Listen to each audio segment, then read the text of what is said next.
Recently prime minister Narendra Modi ने crypto exchange के representatives के साथ मीटिंग की थी और यहाँ पर उन्होंने कहा था कि क्रिप्टोज जो है वो इंडिया के फ्यूचर के लिए काफी ज्यादा डेंजरस हैं। इसके अलावा पीएम मोदी का ये भी कहना है कि क्रिप्टो करेंसीज का इस्तेमाल करके बहुत सारे यूथ को मिसगाइड किया जा रहा है, मिसलीड किया जा रहा है। इसके अलावा क्रिप्टो करेंसीज को लेकर प्रधानमंत्री ने यह भी कहा है कि क्रिप्टो करेंसीज को कंट्रोल करना चाहिए बाकी सभी देशों को भी, क्योंकि क्रिप्टो करेंसीज को अगर कंट्रोल नहीं किया गया तो क्रिप्टो करेंसीज जो है किसी भी देश के लिए काफी ज्यादा घातक सिद्ध हो सकती है। क्योंकि अगर फिलहाल सिचुएशन की बात की जाए तो क्रिप्टो करेंसीज से बहुत सारे टेरर एक्टिविटीज को सपोर्ट किया जा सकता है और इसके अलावा इंडिया के यूथ के लिए भी काफी ज्यादा डेंजरस है। प्राइम मिनिस्टर की इस मीटिंग के बाद क्रिप्टो करेंसीज को लेकर इंडिया की गवर्नमेंट ने काफी सारे रूल्स एंड रेगुलेशंस बनाए हैं जो क्रिप्टो को कंट्रोल करने के लिए बने हैं, जिसका इस्तेमाल इंडिया की गवर्नमेंट क्रिप्टो करेंसीज को कंट्रोल करने में करने वाली है। रिसेंटली इंडिया की फाइनेंस मिनिस्टर ने कहा है कि इंडिया की गवर्नमेंट जो है वो कंट्रोल करने वाली है क्रिप्टो करेंसीज को। जी हाँ, इंडिया में क्रिप्टो करेंसीज पर किसी भी तरीके का बैन नहीं लगेगा। इंडिया की गवर्नमेंट जो है क्रिप्टो करेंसीज को कंट्रोल करने वाली है। रिसेंटली फाइनेंस मिनिस्टर ने कहा है कि क्रिप्टो करेंसीज में अगर कोई इन्वेस्टमेंट्स करता है तो उस इन्वेस्टमेंट्स पर जितने भी प्रॉफिट होंगे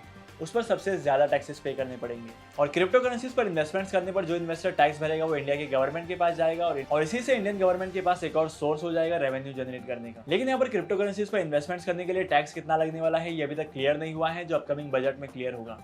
लेकिन इसके अलावा बहुत सारी चीजें हैं जो आपको पता होनी चाहिए क्रिप्टो करेंसीज के बारे में। मार्केट में जितने भी प्राइवेट क्रिप्टो करेंसीज है गवर्नमेंट उन सारी की सारी क्रिप्टो करेंसीज को बैन करने वाली है और जिस किसी ने भी प्राइवेट क्रिप्टो करेंसीज में इन्वेस्टमेंट्स किया होगा या प्राइवेट क्रिप्टो कॉइन्स में इन्वेस्टमेंट्स किया होगा उन लोगों को एक मौका दिया जाएगा कि अपने इन्वेस्टमेंट से बाहर आ जाए। इसके अलावा आरबीआई भी इंडिया के क्रिप्टो करेंसीज लाने की प्लानिंग कर रही है और यहाँ पर आरबीआई की क्रिप्टो करेंसीज भी बहुत जल्दी आने वाली है। तो यहाँ पर इंडिया की क्रिप्टो करेंसीज में भी इन्वेस्टमेंट्स करने के लिए रेडी रहना चाहिए आपको। जैसे कि मैंने आपको बताया कि यहाँ पर प्राइवेट क्रिप्टो करेंसीज जो है वो बैन होने वाली है, एकदम से इलीगल हो जाएगी। लेकिन यहाँ पर भी बहुत सारे एक्सेप्शंस है। गवर्नमेंट ने अभी तक क्लियर नहीं किया है कि कौन कौन सी क्रिप्टो करेंसीज प्राइवेट होगी और इसके साथ साथ गवर्नमेंट ने ये भी क्लियर नहीं किया है कि प्राइवेट क्रिप्टो करेंसीज का मतलब क्या होता है। अगर मैं पिछले 10 साल की बात करूँ तो यहाँ पर क्रिप्टो करेंसीज या बिटकॉइन या जितने भी क्रिप्टो कॉइन्स है यहाँ पर काफी अच्छे रिटर्न दिए इन्वेस्टर्स को। इसके अलावा ये ऐसी करेंसी है जो हर जगह एक्सेप्ट होती है और हर जगह इसकी वैल्यू जो है वो सेम है। लेकिन फिर भी इंडिया की गवर्नमेंट और बाकी सारी गवर्नमेंट इसको लीगलाइज क्यों नहीं कर रहे हैं। जब कभी भी हम लोग क्रिप्टो करेंसी या क्रिप्टो कॉइन्स में ट्रांजैक्शन करते हैं तो यहाँ पर हमारी डिटेल्स जो हैं वो हाइड हो जाती हैं। कहने का मतलब ये है कि जब कभी भी हम लोग ट्रांजैक्शन करते हैं तो हमारी जो डिटेल्स होती हैं वो पब्लिकली हर सर्वर पर अवेलेबल होती हैं, लेकिन ये इनक्रिप्टेड होती हैं। तो जब कभी भी यहाँ पर ऐसे ट्रांजैक्शन होते हैं तो ये आइडेंटिफाई करना बहुत ज्यादा मुश्किल होता है कि ट्रांजैक्शन किसने किया है और ट्रांजैक्शन के पीछे का पर्पस क्या है। इसके अलावा सेकंड इंपॉर्टेंट पॉइंट यहाँ पर यह है कि क्रिप्टो करेंसीज को कोई गवर्नमेंट रेगुलेट नहीं करता है या किसी गवर्नमेंट ने इसको इशू नहीं की है। यहाँ पर फ्लक्चुएशन के चांसेस काफी ज्यादा है। इसके अलावा मार्केट में बहुत सारी क्रिप्टो करेंसीज ऐसी हैं जो गायब हो चुकी हैं। बहुत बार होता क्या है कि जब कभी भी बहुत सारे इन्वेस्टर किसी एक क्रिप्टो करेंसी में इन्वेस्टमेंट्स करते हैं तो